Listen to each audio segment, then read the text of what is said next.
안녕하세요. 아르스킨 의원 대표원장 홍현석입니다. 2월 4주차 피부 뉴스 시작하겠습니다. 먼저 첫 번째 뉴스는 배우 김지민 씨가 낙상사고로 피부가 함몰돼서 침 치료를 받고 있다는 내용의 기사예요. 그리고 침을 꽂고 있는 사진이 있거든요, 기사에. 도대체 이런 침으로 흉터 치료를 어떻게 한다는 건지 잘 모르겠어요. 이 침 치료에 대한 효과에 관련된 논문을 좀 찾아봤는데, 이 논문이란 것도 효과가 있다는 논문이 있다고 해가지고 다 과학적으로 검증된 건 아니에요. 논문마다 그리고 연구의 규모마다 다 에비던스 레벨이 다르거든요. 정말로 효과가 있다라고 할 정도가 되려면 사실 단순히 효과가 있다고 한 논문이 있다고 해서 이게 과학적으로 검증됐다는 건 아니에요. 왜냐하면 논문이 어떻게 설계됐는지, 그리고 연구 규모가 얼마나 되는지, 그리고 동료들의 리뷰를 받았는지, 어떤 학술지에 게재가 됐는지, 이런 것들이 다 그 논문의 신뢰도를 만드는데, 지금 찾아보면 침을 꽂아서 흉터가 회복이 됐다는 논문들은 대부분 정말 소규모 연구고, 그리고 한방 학술지 등 이제 본인들의 리그에 올라간 그런 논문들이 대부분이에요. 대규모 연구 자체가 없고, 그리고 잘 설계된 그런 논문들, 그리고 여러 논문들을 하나하나 분석해가지고 하나의 논문을 쓴 그런 리뷰 논문이라는 좀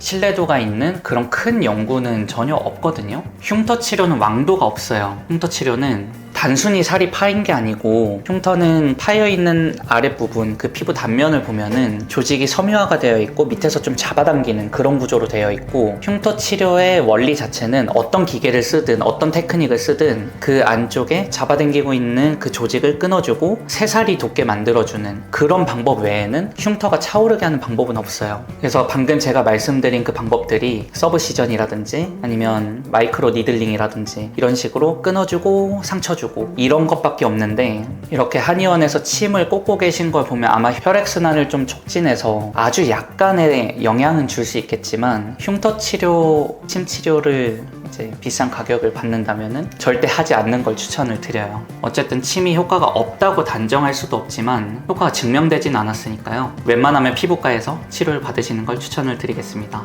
자, 두 번째 뉴스로 넘어가 볼게요.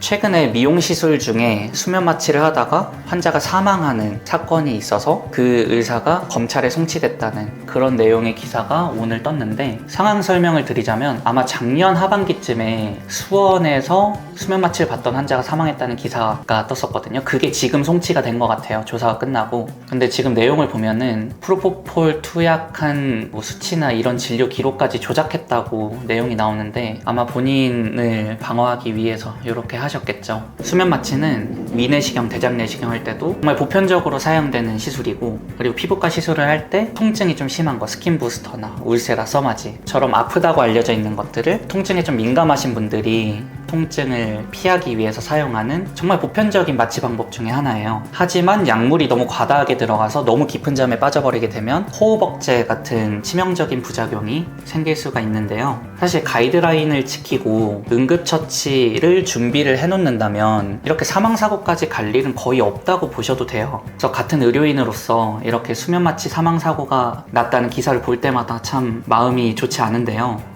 확실하진 않지만 여러 주변 의사들한테 들은 바에 의하면 그 사고가 났던 병원에 근무하는 봉지기 선생님들이 수면 마취가 너무 하기 싫다 라고 하소연을 했다고 어디선가 들었어요. 이게 풍문일 수도 있지만 이제 그때 내용은 어떤 내용이었냐면, 수면 마취를 하려면 사실 호흡 저하가 왔을 때 대처할 수 있는 도구들, 예를 들면 산소라든지, 그리고 엠브백잉을 할 수 있는 마스크라든지, 그리고 기본적으로는 산소 포화도를 측정할 수 있는 펄스 옥시미터, 정말로 숨을 안 쉬는 상황에 마지막에 사용할 수 있는 기도삭간을 위한 도구, 이런 것들을 준비를 해달라는 요청을 대표원장님께 했는데, 그거가 준비가 되지 않아서 수면 마취 들어가기 싫다 이렇게 하소연을 했다는 얘기를 어디선가 들었었어요. 이렇게 준비가 되어 있지 않은 상황에서 약물을 좀 과다하게 투여를 하다 보면은 사고 상황에 호흡 억제가 일어난 상황에 쉽게 대처를 할 수가 없거든요. 이건 비유를 하자면 불을 다루는 중식당에 소화기가 없는 거나 마찬가지예요. 언제든지 불은 발생할 수 있고, 아무리 가이드라인을 지켜도 언제 어떤 상황이 돼서 불이 붙을지 모르는데 소화기가 없이 요리를 하고 있는 그런 상황인 거죠. 소화기가 있다면 금방 껐을 불이 이제 건물 전체로 번져가지고 많은 인명사고가 나는 그런 것과 비슷한 상황이라고 생각을 하시면 될 것 같아요.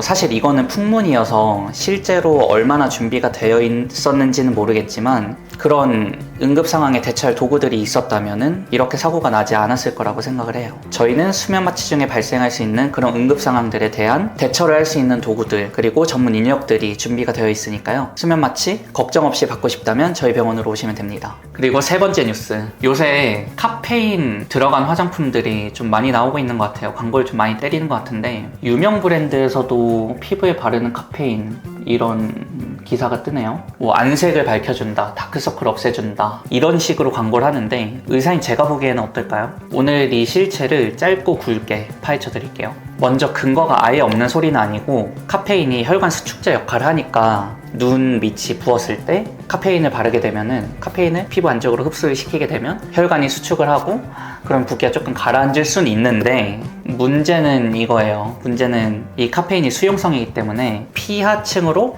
얼마나 흡수가 될까? 거의 흡수 안 될 거라고 보거든요. 설령 흡수가 조금 된다고 해도 이게 혈관을 수축시킨다고 모든 붓기가 다 빠지는 게 아니에요. 이 붓기는 어떻게 이해하시면 되냐면 혈관은 수도꼭지 그리고 림프 순환으로 빠지게 되는데 이건 하수도라고 생각을 하시면 돼요. 그래서 이제 혈관을 수축시키니까 당연히 이제 더 공급되는 더 빵빵해질 일은 적어지는데 이게 혈관이 너무 수축이 되다 보면은 림프 순환은 오히려 억제를 할 수가 있어요. 그래서 혈관이 수축된다고 꼭 붓기가 빠지는 건 아니다. 그리고 얼마나 투가 될지도 모르고 저는 거의 투과가 안 될 거라고 보고 효과가 일시적일 수밖에 없겠죠. 바를 때만 잠깐 혈관이 수축을 해가지고 붓기가 빠지고 눈 밑에 이제 혈관이 수축을 하다 보니까 다크서클이 좀 사라진 것처럼 보이고 하겠지만 이건 근본 원인인 색소라든가 혈관이 너무 이제 피부 가까이에 있어가지고 다크서클처럼 보인다든가 이런 근본적인 원인을 잡아주지는 못해요. 그리고 카페인이 약간 자극이 있어가지고 민감성 피부이신 분들한테는 오히려 조금 더 붉어지게 만들고 가렵게 만들고 이렇게 부작용을 일으킬 수가 있어요. 그래서 저는 이 카페인을 바르는 게 정말 좋을지 잘 모르겠고 약간 광고가 과장된 측면이 있는 것 같아요. 근데 화장품 광고는 대부분 그래요. 대부분 성분 조금 넣고 이 성분 무슨 효과가 있다 이런 식으로 약간 비유를 하자면 사과 주스에 사과 원액이 들어갔다고 하고 원액 얼마나 들어갔나 보면 0.00017%뭐 이런 식으로 들어가 있는 음료 제품들이 많잖아요. 그런 것처럼 화장품도 똑같아요. 어떤 성분이 어떤 효과가 있다 이런 건 논문으로 있긴 있어. 이 성분이 화학적으로 어떻게 작용을 해가지고 어떤 효과를 일으킬 것 같다 이런 논문이 있는데 이걸 진짜 조금 넣고 이 성분이 들어갔으니까 이런 효과가 기대된다는 식으로 광고를 하는 화장품들이 너무 많아요. 그리고 대부분은 사실 피부 지질막을 투과를 하지 못하기 때문에 어떤 성분이 많이 들어갔다고 해서 그게 꼭 유효하게 피부에 작용을 하는 것도 아니에요. 물론 세계적인 석학분들, 화장품학 박사, 연구자분들이 정말 좋은 제품을 만드셨겠지만 일단 저는 그렇게 생각해요. 개인적으로 화장품은 대부분 과장 광고다. 그리고 학생 때 이런 일화도 있었어요. 피부과 교수님한테 어떤 유명 화장품 회사 측에서 컨택을 해서 우리 화장품이 정말 효과가 있다는 식으로 논문을 써주면 돈을 줄게 하는 식의 컨택을 받았다는 그런 썰도 들어본 적이 있고 교수님이 그런 거짓말을 굳이 하진 않았겠죠? 아무튼 화장품은 약간 조금 성분 넣고 이게 이런 효과가 있어 하고 좀 과장 광고하는 측면이 대부분 있기 때문에 이런 걸 좀 잘 판단을 하셔가지고 구매를 하시는 게 좋습니다. 그리고 네 번째 뉴스. 네 번째 뉴스는 어떤 연예인분의 어린 자녀분이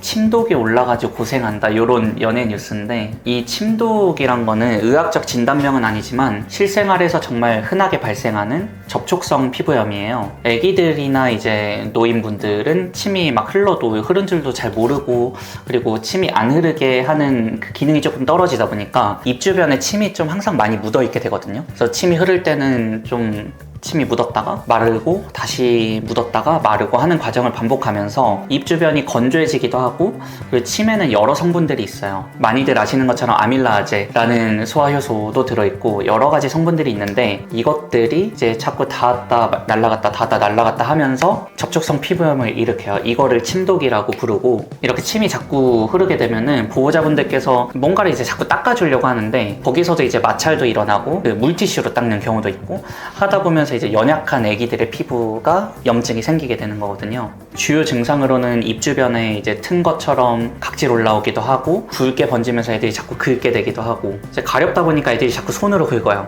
그럼 이제 세균 감염이 되면서 2차 감염, 농가진 같은 걸로도 발전하는 경우가 있어요. 그래서 어떻게 관리해야 되는지를 간단히 설명드릴게요. 먼저 수건 같은 걸로 문지르면서 닦지 말고 톡톡 쳐가지고 흡수를 시켜주시고 그리고 두 번째 제일 중요한 건데 바세린이나 라놀린 성분의 지질막을 좀 만들어주는 게 좋아요. 그걸 좀 입 주변에 발라줘서 침이 흐르더라도 하더라도 그게 직접적으로 피부에 닿진 않게 그렇게 보호막을 쳐주는 게 두 번째로 중요하고, 그리고 사실 보습을 좀 해주고 하면은 웬만하면 나아지는데 계속 악화가 되는 경우에는 진료를 받고 스테로이드 크림, 약한 스테로이드 크림을 처방을 받아서 발라주는 게 좋아요. 이렇게 염증을 좀 가라앉혀주는 게 훨씬 안전하고, 만약 방치를 하게 되면은 아까 말씀드린 것처럼 세균 감염까지도 갈 수 있고, 그리고 아토피 피부염으로 발전할 수도 있기 때문에 하루 이틀 그러는 게 아니고 며칠 동안 계속 악화되고 발진이 계속 유지가 되고 한다면은 꼭 의사의 진료를 받는 것을 추천드립니다. 자, 이렇게 2월 넷째 주 피부 뉴스는 여기서 마무리하도록 하겠습니다. 혹시라도 뭔가 피부 관련된 뉴스를 봤는데